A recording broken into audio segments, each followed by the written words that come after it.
জ্যানতে দানা দিল না, বলি খানা দে, কোনো লাভ আছে?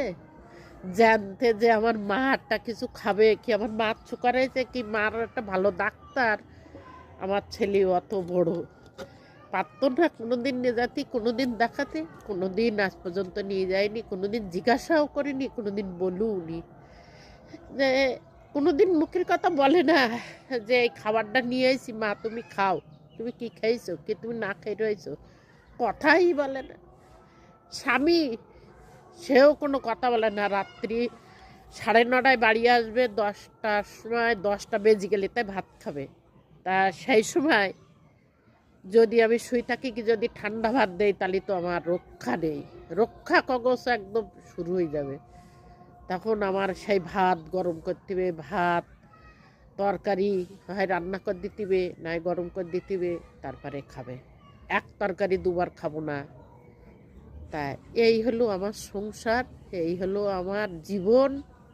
তা বন্ধুরা, জানতে কোনো ছেলেমেয়েরা মা বাবার খোঁজ নেয় না, মরে গেলে লোকজন খাওয়াই নাম কেনে। তা বাবা মারে যারা না ভালোবাসে, বাবা মারে যারা না দেখে, সেসব ছেলে মেয়ের বেশি থাকার চেয়ে মরে যাওয়া অনেক ভালো। আর যারা হাটকুড়ু তারা সবচেয়ে সুখী আছে। আর ছেলেবেলি থাকতে যেসব বাবা মা দেখে না, তাদের মতন দুঃখ পৃথিবীতে নেই। যারা বেশি থেকে বাবা মার খোঁজ নেয় না, সে ছেলে মেয়ে থাকার কোনো মানে আছে? আমি আমার বাবা মার কাছে আজ দুদিনের মধ্যে ফোন করিনি বলি আমার মা বাবাটা বাড়ি নেই, তা আমার জীবনটা বেরিয়ে যাচ্ছে, কিন্তু আমি সময় পাচ্ছি না। কালকিন মেয়ে জামাই চলে গেল, সন্ধে হয়ে গেল, তারপরে কাজ করতে করতে আমি আর সময় পাইনি, তাই আমি খোঁজ নিতে পারিনি। আর সকাল থেকে তো 1 মিনিট দাঁড়াইনি, সময় পাইনি। এক্ষুনি 5 মিনিট কেন ওখানে শুয়ে ভাবছি কী ভিডিও করব, কী করব, কখন করব, কোন টাইমে দেবো, সন্ধে হয়ে গেছে।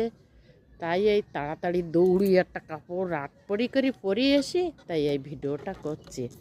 তা আমার বাবা আমার খোঁজ কখন নেবো? এইবার গিয়ে ভিডিও দেবো না কমেন্ট করবো? এদিকে আমার পেজগুলো বন্ধ হয়ে যাবে, আমি তো টাইম মতন করতে পারছি না, যার জন্যে আমার বাবা মার খোঁজ নিতেও পাচ্ছি না।